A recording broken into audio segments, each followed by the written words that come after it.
I feel like I'm just saying that like 50 times today. I'm really excited to be here with a good friend on some days. Yeah. Right? And you have a new company too, which I really have not heard much about. So Okay. I'm very excited because I have actually really talked to you much in a while. So why don't you go ahead and introduce yourself to the audience? That'll be your camera mostly. Okay. And then let's get into what you guys are doing now. All right, great. So my name's Leith Stevens. I'm one of the co-founders and I'm the VP of Business Development at Redeam. And Redeem eliminates paper vouchers for tourist attractions. So that means that the typical person, if they were to go online to an OTA and buy a ticket, they don't get a real ticket, they get a piece of paper. Actually even get a PDF they have to print out themselves. They have to print it out, bring it to the attraction, wait in line, and then exchange it for a real ticket and then go in. So that's bad enough for the consumer, but where it really sucks is actually for that supplier.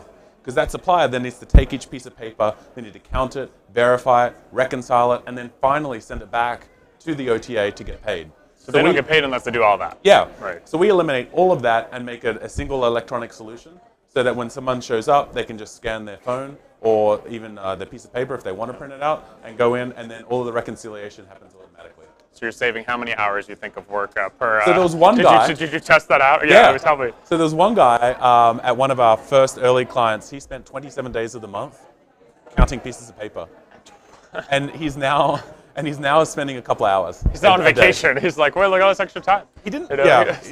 Yeah. He's on vacation. Let's leave it. Well, at least they're hopefully spending time on their business, right? I mean, they're Yeah. taking time away from things they could be doing that actually creates value, right? Exactly. So people say, well, does that mean you can fire people? And I say, well, no, it means that you can redeploy them to more profitable. At least theoretically. I mean, endeavors. that's what you hope they do, right? I mean, It's not our business. We don't tell them how to run it. And everybody has a different type of business. Yeah, They that's may right. never know. So is it QR code based, or is It could be anything. So the way that the integrations work is it's focused more on whatever the supplier is currently using, we'll integrate with, or if they don't have something, we'll give them our own device and that scans it. So it can be barcodes, QR codes, anything. We even work with vouchers that don't even have any barcode or QR code on it. So we have a few ways, but basically what happens is they can either hand type in the confirmation number, or we even get handwritten things. So concierges and stuff actually write vouchers out. So in that case, we take a picture and we send it to our offshore team. They manually transcribe it, and then they put it back in the same reporting system. So it makes invoicing really easy. Anything from QR codes that are transmitted via API or concierges that handwrite vouchers, it all just works the same way. That's fantastic. They just do invoicing from one system, which is ours. So it makes it completely easy, simple, straightforward. Pricing is? Pricing, we charge a percentage of every every ticket that goes through our system, and we charge the supplier. So they're the ones that are really solving the problem for us. So they're our customer. All of the resellers in the world are more like a partner to us, but we don't charge them directly. Well, we do in some cases, but mostly we don't. Mostly don't. Okay, cool. How did you get to this idea? So your previous company sold it. Yes. And now you're doing this. What was the process between those two companies? And you're doing it with the same partner, right? It's the same Yeah. team. So how did that process work? How did you go about evaluating new ideas, or did you already know that this was next? So it's funny, you mentioned our last company. So our last company is called FlexStrip, and we provided an API that had tens of thousands of things to do in the world, and each one earned commission. And we thought this was a great idea for like new apps to monetize. And what we found was the back end of the industry really hadn't caught up to mobile. And so people who were buying stuff through our platform on a mobile phone through an app would get a piece of paper they had to print out. That led to a lot of customer service issues for us. And while that company was ultimately acquired, and I think we did a good job with it, this was really a hamper on growth. And so we partnered up with another person named Kevin McLaughlin, and he started Smart Destinations, which is the Go Explorer card company. And they had the same problem with paper vouchers too. And he sort of called us up one day and was like, this paper voucher problem is a really big thing. I'm thinking about solving it. Are you interested? And myself and Alex and a third guy, Nathan, came together with Kevin and were like, yeah, we really need to solve this. And so it was sort of our previous shared experience at old companies that was really difficult that led us into this. And we thought, how would we solve it? And this is sort of the genesis of the company is, how would we solve it? And we ended up saying we need to integrate with the current systems and we need to provide our own device for the ones that don't have it. And we have to work with 100% of the resellers on day one. And so that's the solution we have, where if a supplier signs a contract with us, as soon as we launch them, which is conceivably the next day, they have no more voucher problems. because forward. there's nothing you have to integrate, right? We just come in with your system that exists, right? So it is an easy turn on kind of thing. Yeah, but I mean, we have 100% of the resellers they work with in our system, which is a really big win. We couldn't just choose Viator and Expedia and Get Your Guide and say, all right, we're doing most of it, don't worry about the rest. There's so much stuff that's sold in market by hop on, hop off tours, by street sellers, by concierges, by visitor centers for DMOs and things. You have to integrate everything in to solve the real voucher problem for the supplier. If you just solve the online stuff, that's not such a huge part of all of these guys' problem. And so that's a real big piece of our supplier value proposition. I mean, I love that story. I think it's so cool that, and everyone out there should remember this. If you're working for a company and there's a problem, you fix it, right? I mean, if you have a problem in your company, you could be the one that goes off and does a startup that fixes it. And right. It's like, if you have a problem, someone else probably does, Yeah, and what we've found is pretty much everyone has that problem. So, we're almost 3 years old now. Last year we only had handful of customers. At the start of this year, I think we had 10, and now we have over 100. And was that intentional, or was it kind of tech build out time, then test time, and now you're kind of going for it? We intentionally started slow. So, all 4 of the founders have run companies before. They've been in startups. They're real entrepreneurs. We know that you need to get it right. Otherwise, you're not going to get a second chance in a lot of cases. And for us, we're counting money. Right? If someone doesn't capture this voucher correctly, they lose that revenue. So we had to get it right. And so we started slow. We improved a lot of things. We changed a lot of things. And I think at the start of this year was where we're like, okay, this is now getting to be a big deal. People are coming asking us for it. We need to ramp up. So we raised some more money and we've hired a lot more people. And we're now able to sort of compete with that pace. I don't think we'll be able to get to 1,000 next year, but hopefully a couple hundred will be nice.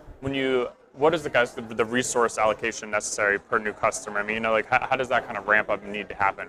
It seems like you kind of have a good ramp up because they can do whatever, right? They can use whatever existing system is there. Yeah, so I think the ramp up is a bit of a step function. Okay. So as we get more, reservation systems and ticketing systems on board, that opens up a new set of clients for us. But then a lot of people just use our device, so we don't need to integrate with them, and that helps too. But the onboarding process is the thing that we've probably worked most on this year, whereas some of our first clients, it was like months to get them on board.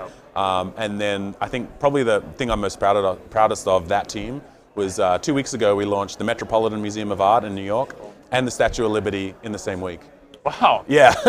Those are not small places. They're not small. I've heard of them. I think I've heard of them. You've heard of them, and they don't take lightly to screw ups either.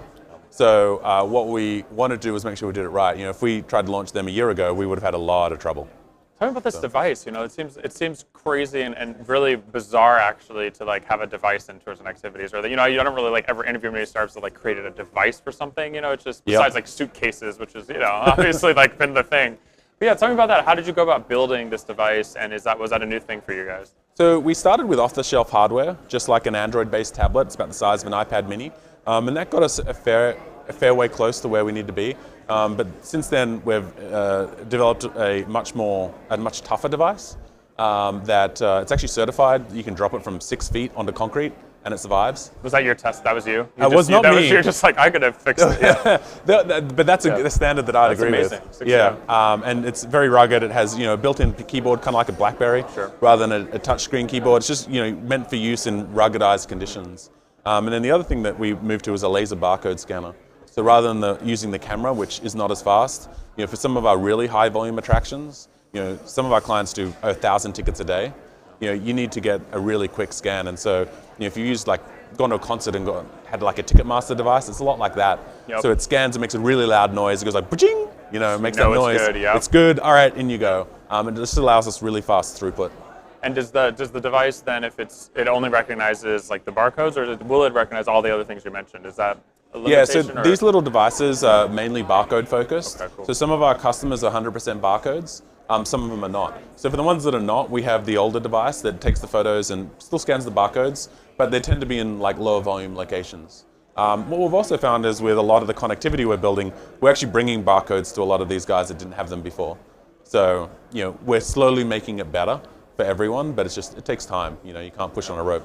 And the barcodes require the numbers. Does that change the way they sell inventory, put inventory into a system? Does that do they have to redo their entire function of putting inventory into a system, or is that what you do with your system? Yeah, it depends. I think for a lot of them, they have a way to do something that kind of works for us, and we try to work with them as much as we can. We have 515 different resellers globally in our system.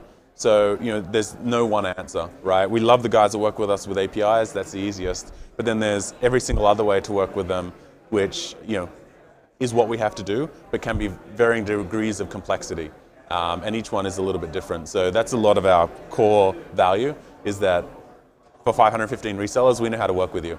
And we'll figure it out. Yeah, and so for 516, it's usually going to be something we've already done pretty much, but maybe there's a little bit something different. So it seems like you've done a few startups well, right? Kind of moved through. You've done pretty well. You seem to know travel pretty well.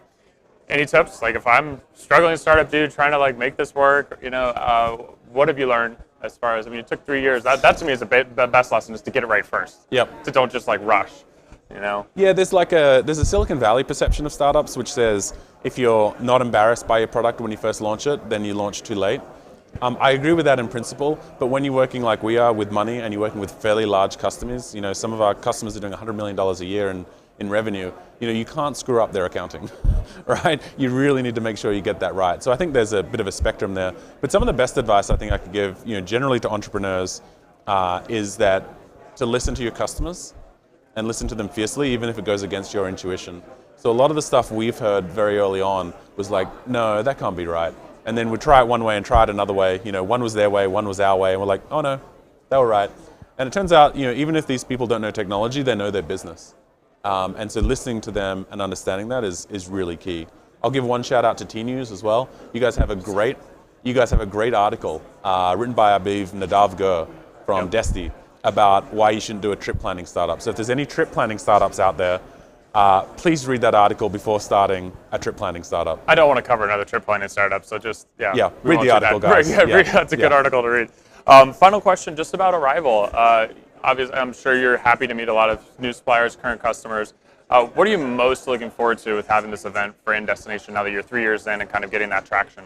Look, I think it's great to have an event that's just about us. Every other event that I've been to, our kind, if you like, the Tours and Activities, the Forgotten Stepchild, always had their own little group, all right? But now the whole conference is our group. So I think that's great from a social perspective. I think it's great from the sessions. It's just all about stuff that I care about. Some conferences I go to, I pick one or two things that might be interesting to me. This one, every single session, I'm like, oh, that's pretty cool. I'll go watch that. So I think the focus on the topic is what I really like. The halls have been eerily quiet. I will say that, because the whole kind of the premise of doing this was that all the conversations happen in the halls, but really there have not been many people around, opposed to, break times and things like that. Yeah, but that's it, right? Yeah. So I think that's a testament to the content. Excellent. Yeah. Well, thank you so much for doing this. We're gonna wrap it up, move on. We will be right back.